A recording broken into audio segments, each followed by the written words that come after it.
Good afternoon. It's one-on-one, so we starting right on time. Here we go. You know what I want? Can I get an Aggie, right? We are back here again a few months later than we were last time because now we have a new men's basketball coach here at North Carolina A&T.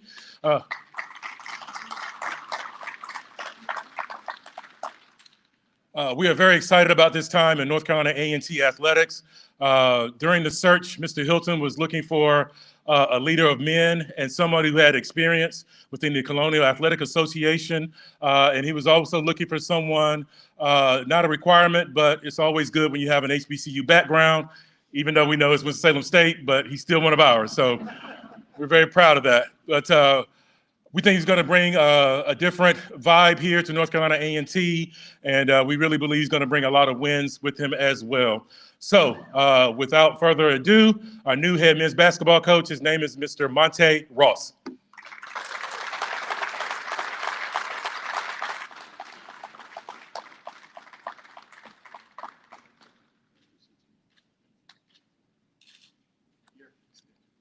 Brian's keeping me straight.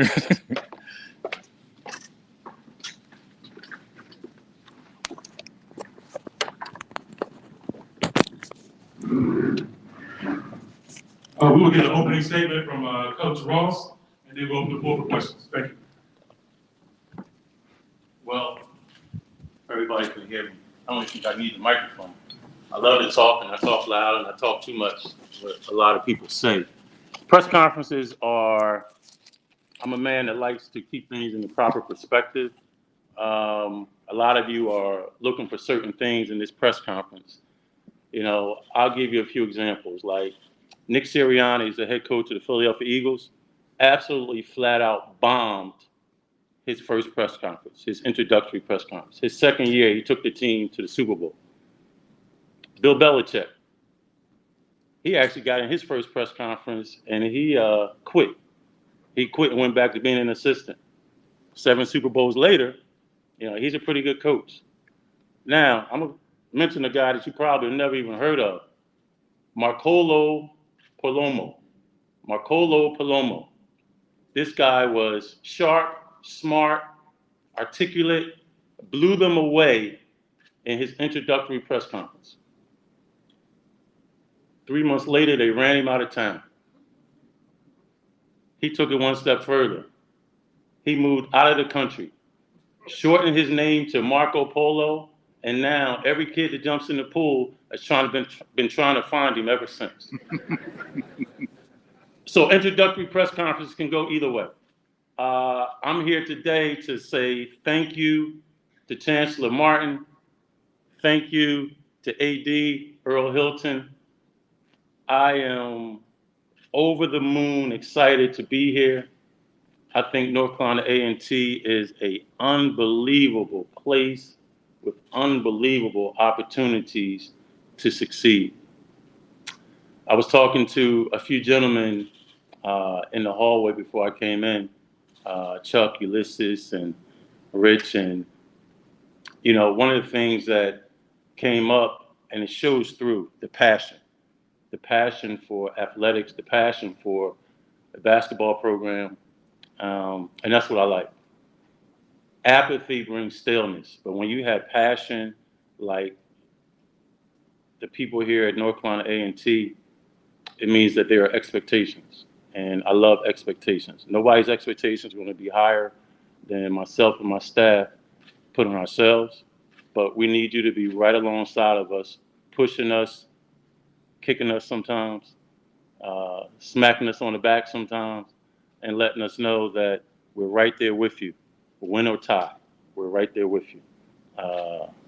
You'll catch that when you get home. Now, I'm not going to call this young man out, but there was a gentleman out there who said to me, Coach, understand, and we understand that Rome wasn't built in a day. And then he said, but you know what? Maybe if they'd have had the right architect, it could have been built in a day. I need you guys to give us some time. Give us some time. We're going to build this thing, and we have some experience in building programs so they can be the crown jewel of the university. But built the right way, built so it can be sustained over a period of time. One of the things that we cherish, proud of, take a lot of pride in is doing things the right way. Doing things so that we make everybody on campus, everybody that's ever been associated with North Carolina A&T men's basketball, proud to be associated, not only with the coaching staff, but with the young men that we have here and the young men that we plan to bring here.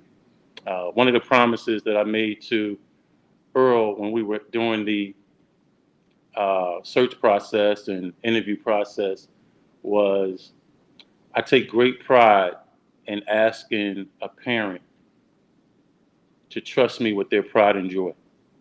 It's not something that I take lightly, and I believe in karma.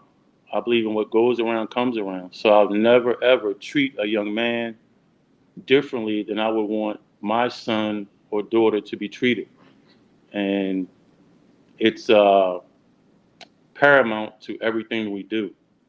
With that being said, I'd be remiss if I didn't introduce my wife of 27 years, Michelle, who's here. Yeah, please clap, please. You gotta understand, the more clapping, the more brownie points, so please clap. My son, Justin, who 2 years ago graduated from Winston-Salem State. I guess we couldn't get into A&T, that's why we went to Winston-Salem State, I don't know. My daughter, Lauren, who's graduating from Temple next month, May 10th. And a couple other buddies of mine. You know, one of the things about college is, and I want our guys and our players to understand that this is the place that, you know, it's one thing to have high school buddies, because after high school, you have a problem with something, you go back home, and those problems are solved by your parents, your, you know, uncle, grandfather, whatever. When you're in college and you have a problem, you're all you got is your buddies around you. So you got to figure that thing out. There's no mommy to go home to. You may be able to call, but in there, in that moment, you know, all you have is your buddies. And we were talking about it coming over here. You know, these guys have been with me for the last 35 years.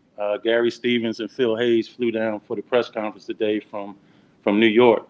So, you know, I can't thank those guys enough, and I appreciate the heck out of those guys. So those are the bonds that I intend for our players to build as well. Nothing builds a bond like winning. Nothing builds a bond about everybody being on the same page. Nothing builds a bond like we intend to build bonds here at North Carolina A&T. Again, we're here to build a championship program. I've won all my life. We're going to win here at North Carolina A&T. And the only thing that I ask is give us a little bit of time to do it, and then come along for the ride, because it's going to be a fun ride. The other thing that I asked Earl to do, and he's, you know, he's a little hesitant about it. You know, I want him to be one of the first ones up the ladder when we're cutting down those nets. And I'll be last. He's hesitant about it. But again, I am super, super excited to be here, ready to roll up my sleeves and get to work. There's a lot of work to be done, but it's going to be fun work. Anytime you have the opportunity to affect the lives of young people, it's something that, again, I don't take lightly, and I enjoy it with every fiber in my heart and every being in my body. I really enjoy it, so I'm looking forward to get to work. I know you probably have questions, and I'll provide the answers to as many questions as I can, as honestly as I can. And if I can't answer it, I'll ask Earl to answer it. So are there any questions? Time's yours. Yes. Let's get performance. Let me get your mic. Okay.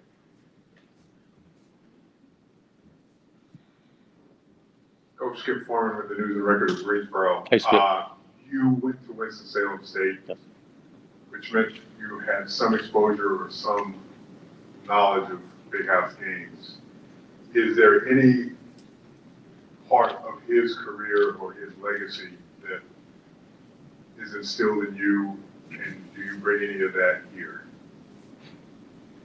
I'm not sure how much of it you guys want me to bring here, and that's a joke.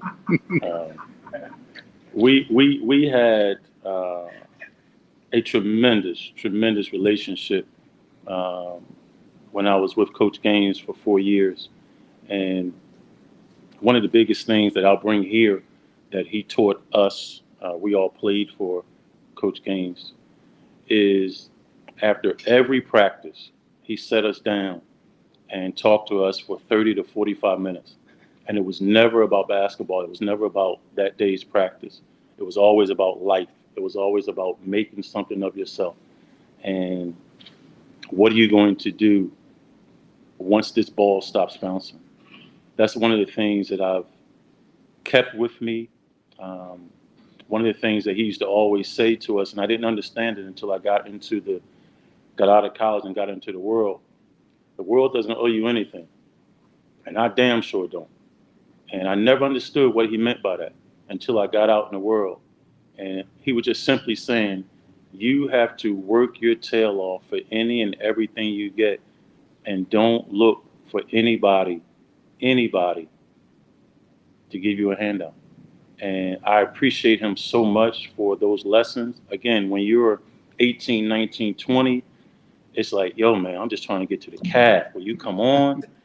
But as you go on in life, you understand what he was saying and the lessons that he was trying to teach. So that's something that I'll always have tried to instill into my players. I try to do it in a little less time than 30 and 45 minutes, but I try to instill it to them on a daily basis. Yes. Coach, Jordan Davis with the A&T Register. Hey, George. With A&T, first of all, I'd like to say congratulations. Thank you. And with A&T a year removed from their inaugural season in the CAA, having coached in the CAA for 10 years already, won the conference, what can we expect for you to bring to the Aggies and to turn things back around for the better, and how can your familiarity with the conference go this team for the better? Well, I'll answer the second part first. I think there's a learning curve when you take over a program and you go into a different league. You have to learn the type of players that can be successful in that league. You have to learn the tendencies of the players, the coaches, and that sort of thing in that league. I think, having been in that league for 10 years and understanding the landscape, the travel, all those types of things that go along with it, I think that'll help us. That'll help us speed up that learning curve, which I'm very interested in doing. The first part of it, there's nothing, I don't want to say acceptable, but we're here to win championships. It's not going to happen overnight. It's not going to happen without sustained work. But that's what we're here to do. And when I asked Earl what are the expectations that he has on the men's basketball program and in athletics period, he said for our young people to graduate and for us to win championships. And that excites me because that means that there's that support behind that, and it's that same goal and same mission that I have is to graduate our young men and to win championships. And again, when you're a champion, it builds a bond that can never be broken. So that's what I'm here to do, and that's what my goal and our mission is. Luke Williams from the Black College Sports page. Also write for HBCU Game Day. Congratulations, Monte. Thank you. This first question is for Earl. How did I know that was going to happen, Luke? Earl, can you discuss who the finalists were or how many there were? Or you're going to choose the second part of that. And why you chose Monte over the other people that made your finalists? Right, so I'll answer 2 and 3. I'm not going to answer number 1. Yeah. So we had 240 plus in the initial pool. We had 27 that we started looking at with the committee, got that down to, help me here, Coach, 7. We had Zoom interviews with 7, brought that down to 4 that we brought on campus. And so why Coach Ross as opposed to some of those other 4 that we brought on campus? I think we've hit some of those answers already today. Familiarity with the CAA, head coaching experience, has won at every stop that he's been part of, has HBCU experience in his background. He checked a lot of boxes for us in those regards. But as it always comes down to in these kind of situations, it's a feel, it's a relationship driven question. Is this someone that I can go to bed at night and trust with my young men? The answer is yes. And the second part of that is, Monte, I'm sure, well, I'm not sure, but I would assume you know how many guys you have entering the portal. I don't even know the number because, as you know, these days it changes every day. But how much is it going to be a challenge in this new transfer portal heavy environment? How difficult is it going to be to not only develop a team, but once you get them here, keeping them and, not having them leave? Because, they a lot of these things you could say, they're treating the HBCUs like a little farm team. Everybody raids the best players. So how difficult do you think it's going to be to build a program, a winning program in this environment? Well, I'll push back on that a little bit. They don't necessarily treat the HBCUs like that. They treat every program in the country like that. The landscape of college basketball has changed in terms of you bring in this is what happens a lot of times. You bring in a freshman. He turns it out. Good player, knocks it out the box, does a great job. He leaves and he wants to transfer. He thinks the grass is greener on the other side. You bring in a freshman. He doesn't play as much as he wants to play. Well, then he wants to transfer. He just thinks the grass is greener on the other side. So you're in a precarious position just because of the changing landscapes of college basketball. But one thing that struck me when I talked to a couple of players that are in the portal here at A&T, one of the things that they said, Coach, we love A&T. We don't want to leave. We love A&T. Now, there are other things that we got to talk about and work out and that sort of thing. But to have student athletes feel that way about the university that they're a part of, that's an unbelievable start. And that doesn't happen just because you have nice buildings or you have a beautiful campus. It means the relationships with the athletic director, the relationships with the professors, the relationships with their own teammates is something that they cherish. So we're going to have to lean on that when we bring young people in. And we don't want this to be, you'd be shocked at how many high school coaches we talk to, and on the drive down here, my assistant and I drove down. It took us, supposed to take us 7 hours. It took us 10 hours. He had me on the phone for the whole 10 hours. And you'd be shocked at how many high school coaches are saying, hey, I got a kid for you that you probably couldn't have got involved with before, but everybody's just looking at the portal. They're not even looking at high school kids. And the high school players are the ones who have gotten lost in the shuffle and all this changing of the landscape. So what we want to do is we want to make sure that we look at the portal, of course, but we also want to look at high school players as well. We want it to be a mix of players on our roster. We don't just want to be portal-centric. We want to make sure that there's a mix because I think that there's a lot to go around with that. And you look at, I say the changing landscape, I think about some of the past. How about this? My first A&T game that I ever saw was when the MEAC tournament was in Philadelphia. I want to say it was 85, 86, somewhere around there. And I'm going to embarrass this gentleman right now. There's a guy at the back of the room who I saw play Thomas Ice Griffiths, and I was like floored.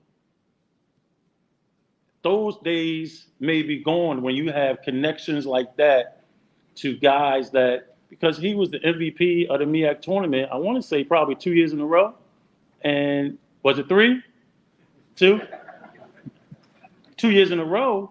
Well, if that happens nowadays, that player's looking to leave.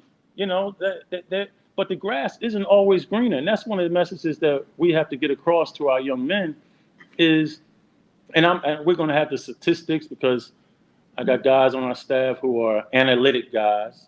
So we're going to have statistics and all that just to show these guys that, okay, if you average such and such points here at North Carolina A&T or at the CAA level, going up to a Power 5 school, it doesn't always work out in terms of you're averaging 15 here, so now you're going to go there and average 15. What happens a lot of times, and we'll have the data to back it up, is you're averaging 15 here, you go to another place, a Power 5, 5 if you're lucky. Maybe you're averaging 5, or maybe you don't even get off the bench. So those are the type of things that we have to really, but you know, you have so many people in their ear that are telling them wrong information. So we just have to make sure our voice tries, and we're hoping that it's louder than some of those other voices that are going to be in their ear. Hi, Coach. Cameron Jackson for the A&T Register. First off, I want to say congratulations on your new position. Thank you, Cameron. With you being a 1992 graduate of Winston-Salem State University, how excited are you to return to an HBCU, but this time as a coach instead of a player? And how important do you feel like it is for HBCU athletics to have long-lasting success?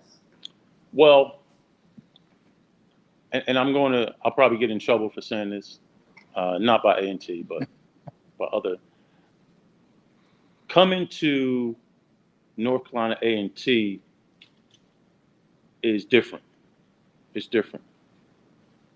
It has and I always say it's pregnant with possibility. And with what you have, what is built here, so the academics, the campus, the social life.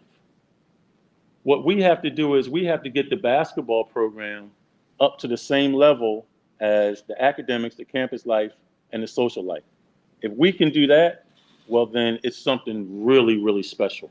So coming back to HBCU, I just feel like North Carolina A&T is an absolute gold mine, and I'm looking forward to it. The second part of your question, the importance of HBCUs, I'll just give you a personal story for me. When I left Winston-Salem State University, there was not anything in this world that I didn't think I could accomplish. They instilled in a young man from North Philadelphia that I had the ability to do anything that I wanted to do in this world. That's the confidence that I received on a daily basis. When it came time for my son Justin to go to school, he was looking at some other schools, and I'm probably telling him something that he probably doesn't even know. I just shaped some of my answers that he was asking about other schools to make sure that he went to Winston too. I didn't lie to him, but I just shaped the answers so that, because I knew what he needed, and he got it. He got that confidence that he could do any and everything that he wants to do in this world. And that is the importance of HBCUs. When you walk around campus and you see people that look like you see professors that, you're in the cafeteria and you sneeze, you got a professor the next day that's bringing you hot soup because she heard you sneeze. And it's just things like that it doesn't happen every place. So that is, to me, the importance of an HBCU and why it's so important that they are sustained continue to be what they are. Do we have any other questions from our media only?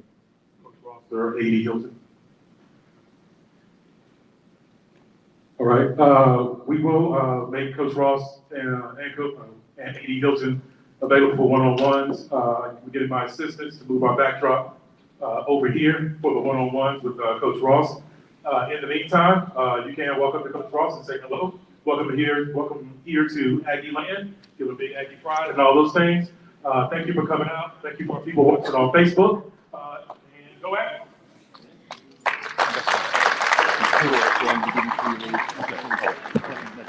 Nothing crazy.